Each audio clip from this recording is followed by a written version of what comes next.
Hello dear student, बहुत बहुत स्वागत है आप सभी लोगों का। प्यारे विद्यार्थियों, एसएससी एमटीएस का एग्जामिनेशन ख़त्म हो चुका है और रिज़ल्ट के को लेके बहुत सारे बच्चों को की क्वेरी है कि सर रिज़ल्ट कब तक आएगा। तो हम एक डेटा दिखाएंगे आपको, पुराना डेटा है और उस डेटा के हिसाब से आपको बताएंगे प्यारे विद्यार्थियों कि कब तक रिज़ल्ट आप एक्सपेक्ट कर सकते हैं कि आपका रिज़ल्ट जो है कितने दिनों बाद आ सकता है। ठीक है, तो आगे बढ़ते हैं प्यारे विद्यार्थियों। आगे बढ़ने से पहले मैं बता दूं प्यारे विद्यार्थियों कि रैंकर्स बैच स्टार्ट हो चुका है 6 जुलाई से। 50% डिस्काउंट के साथ आप रैंकर्स बैच में ज्वाइन करके 2023-24 में एसएससी के एग्जामिनेशन या फिर और जो भी एग्जामिनेशन गवर्नमेंट एग्जामिनेशन की तैयारी आप कर रहे हैं तो आपके लिए बेहतरीन मौका है। खासकर एसएससी को अगर आप टारगेट कर रहे हैं तो आप केवल 4275 में अपनी तैयारी कर सकते हैं और बहुत बेहतरीन तरीके से यहाँ पे 24 महीने के लिए कर सकते हैं प्यारे विद्यार्थियों। इंस्टेंट 50% डिस्काउंट पाइए PMYT डिस्काउंट कोड यूज़ करते हुए। ये कोड सभी कोर्सेज़ के लिए एप्लीकेबल है। तो सबसे पहले मैं आपको एमटीएस 2022 का बच्चे दिखा देता हूँ कि फॉर्म कब आया था। ठीक है, एमटीएस 2022 की बात मैं कर रहा हूँ। 18 तारीख को ये एप्लीकेशन स्टार्ट हुआ था। ठीक है, और फरवरी में ये क्या हुआ, लास्ट डेट था और एग्ज़ामिनेशन यहाँ पे अप्रैल में लिखा हुआ है, यानी कि हमें मतलब है एग्ज़ाम से। देखिए, अब मैं आपको कुछ डेटा दिखाता हूँ। ठीक है, इस डेटा के हिसाब से हम लोग बात करेंगे बच्चों कि कितने दिन में कितने समय में आपके एग्जामिनेशन जो हाल फिलहाल एसएससी का काम करने का तरीका है वो ये है। सीजीएल 2022 की हम बात करेंगे। सीजीएल 2022 का जो प्री का एग्जामिनेशन हुआ, क्योंकि हमें प्री की ही जो है रिज़ल्ट चाहिए, तो प्री का जो एग्ज़ाम हुआ था बच्चे वो हुआ था 1 दिसंबर से लेकर 13 दिसंबर के बीच में और कई सारे शिफ्ट में ये कराया गया था। रिज़ल्ट इसका आया था 9 फरवरी को, यानी अगर हम बात करें मोटा मोटी 13 दिसंबर से लेके 9 फरवरी के बीच का, तो बच्चे लगभग 57 दिनों में रिज़ल्ट आया था। 57 टू 58 डेज, मतलब 58 जो 58वां दिन था उस दिन रिज़ल्ट आपका आ गया था। ठीक है, अब अगर हम 2021-22 की बात करें सीजीएल की, तो दिसंबर 2021 में इसका नोटिफिकेशन आया था। एग्ज़ाम जो बच्चे हुआ था इसका हुआ था 11 अप्रैल से लेके 21 अप्रैल के बीच में एग्जामिनेशन हुए थे और 2 मई को इसकी आंसर की आ गई थी। साथ ही 4 जुलाई को रिज़ल्ट आ गया था, यानी 4 इधर और बच्चे अप्रैल में आया था, यानी 9 4 13 तो इधर हो गया। तो अप्रैल के बाद मई, ठीक है, फिर जून, यानी 2 महीने यहाँ पे क्लियर आपको मिले। तो लगभग 75 से 76 दिन यहाँ पे लगे थे, 75 टू 76 डेज सीजीएल 2021-22 में। अब अंतर समझिए,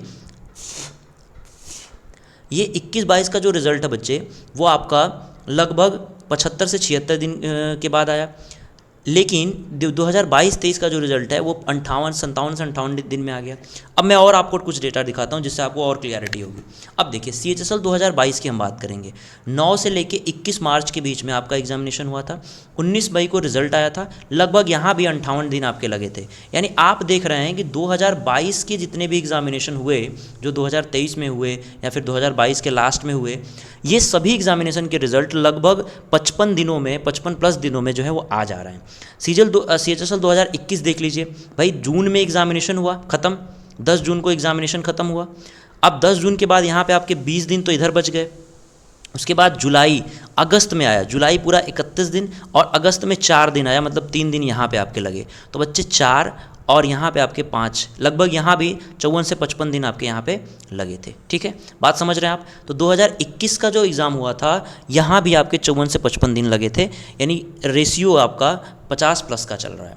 और अगर हम 2-3 बातें करें, जैसे जीडी की एग्जामिनेशन की अगर हम बात करें बच्चों, तो एसएससी जीडी का जो एग्जामिनेशन हुआ था वो हुआ था 10 जनवरी से लेकर 14 फरवरी के बीच में। बहुत लंबा चला था क्योंकि इस बार वैकेंसी अधिक थी और नंबर ऑफ़ स्टूडेंट जो है वो ज़्यादा इस बार पार्टिसिपेट हुए थे। तो 8 अप्रैल के जो है वो रिज़ल्ट आया था, यानी कि 14 फरवरी से 8 अप्रैल के बीच में लगभग 54 दिन यहाँ पे बच्चे हुए थे। ठीक है, 54 डेज यहाँ भी हुए थे। अब जेई 2020 की बात कर लें तो यहाँ पे आपको लंबा समय एक देखने के लिए मिला था। मैं इसलिए उसको मैंने लिखा है बच्चे, क्योंकि ये जो पुराना रिज़ल्ट है आपका, ठीक है, ये भी आपका पुराना है। अगर हम बात करें इसकी सीजीएल 2021-22, ये भी आपका पुराना है।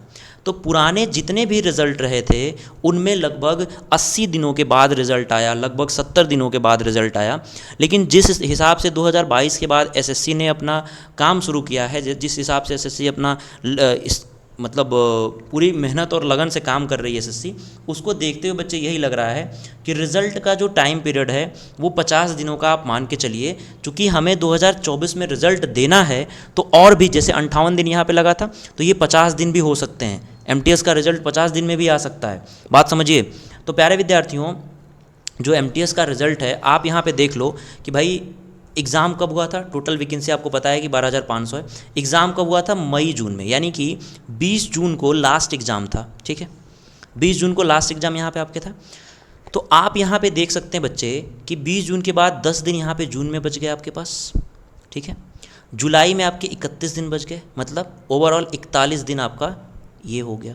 यानी हम आपसे अगर बोलें कि फर्स्ट वीक ऑफ अगस्त के पहले वीक में रिज़ल्ट आ जाएगा, तो इसमें ज़्यादा संभावनाएं इसके लग रही हैं। ठीक है, जो रिज़ल्ट है बच्चे वो अगस्त के पहले वीक में आ जाए, इसकी ज़्यादा संभावना है, आपको बहुत ज़्यादा संभावना है कि पहले, क्योंकि और भी एग्ज़ामिनेशन कराने हैं। एमटीएस का फॉर्म फिर से भरा जा चुका है, तो एग्ज़ामिनेशन कराने हैं और एसएससी को रिज़ल्ट देना है, क्योंकि 2024 में एग्ज़ामिनेशन इलेक्शन है।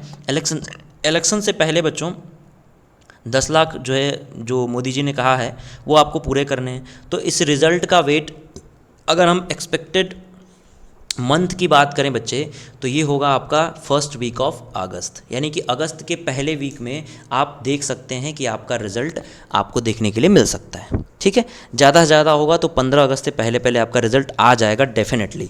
तो रिज़ल्ट की जो लोग भी रिज़ल्ट का वेट कर रहे हैं वो वेट ना करें, क्योंकि आपका रिज़ल्ट बहुत जल्दी, पूरा जुलाई तो बीत ही जाना है, जुलाई में आने के चांसेस बहुत कम हैं। हो सकता है कि अगर बहुत तेज़ काम करती है एसएससी, जिसका चांसेस कम है, तो वो हो सकता है कि जुलाई में लास्ट में दे दे, तो लेकिन इसके चांसेस कम है। अगस्त पहले वीक में मानिए कि आपका रिजल्ट देखने के लिए मिल सकता है। ठीक है प्यारे विद्यार्थियों, तो उम्मीद है आप लोगों को समझ में आया होगा। और अगर आप तैयारी कर रहे हैं तो रैंकर्स बैच में जुड़ सकते हैं। रैंकर्स बैच में जुड़ने के आपके बहुत सारे फ़ायदे हैं बच्चे। रैंकर्स बैच में आपको आपके फेवरेट टीचर मिलेंगे, चाहे आप क्वांट पढ़ना चाहते हैं, चाहे आप रीजनिंग पढ़ना चाहते हैं, चाहे आप जीएस पढ़ना चाहते हैं। यहाँ पे आपको केवल और केवल 4 to 7 फीस देनी है। बहुत ज़बरदस्त तरीके से कम फीस में आपकी पूरी तैयारी कराई जाएगी। PMYT डिस्काउंट कोड यूज़ करना है। ये आपके रैंकर्स बैच सीजल 2024 या फिर सीजल जो 23 में बचे हुए एग्जामिनेशन हैं एसएससी के, उनमें आप यहाँ पे बहुत ही अच्छा परफॉर्म कर सकते हैं इस बैच में पढ़ने के बाद। इस बैच में उसके बाद फाउंडेशन बैच, जो कि आपका बच्चे एमटीएस और हवलदार पोस्ट के लिए, एसएससी एमटीएस और हवलदार के लिए, यहाँ भी आप जुड़ के अपनी तैयारी बहुत बेहतरीन तरीके से कर सकते हैं।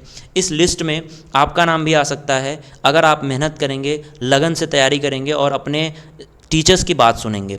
ठीक है डियर स्टूडेंट, नोट्स आपको दिया जाता है। ये नोट्स आपको PDF प्लस बुक दोनों ही फॉर्म में आपको यहाँ पे प्रोवाइड किए जाते हैं। तो आपके रिवीजन के लिए सबसे ज़्यादा अच्छा अगर कोई जरिया है तो ये आपका नोट्स है, जो कि अनअकैडमी की तरफ से आपको सब्सक्रिप्शन के बाद फ्री दिया जाता है। ठीक है, तो उम्मीद है आप लोग अपनी तैयारी कर रहे होंगे। अगर आपको कोई हेल्प चाहिए तो हमारी हेल्प ले सकते हैं। बाकी अपनी तैयारी आप करते रहिए, इसमें कोई प्रॉब्लम नहीं है।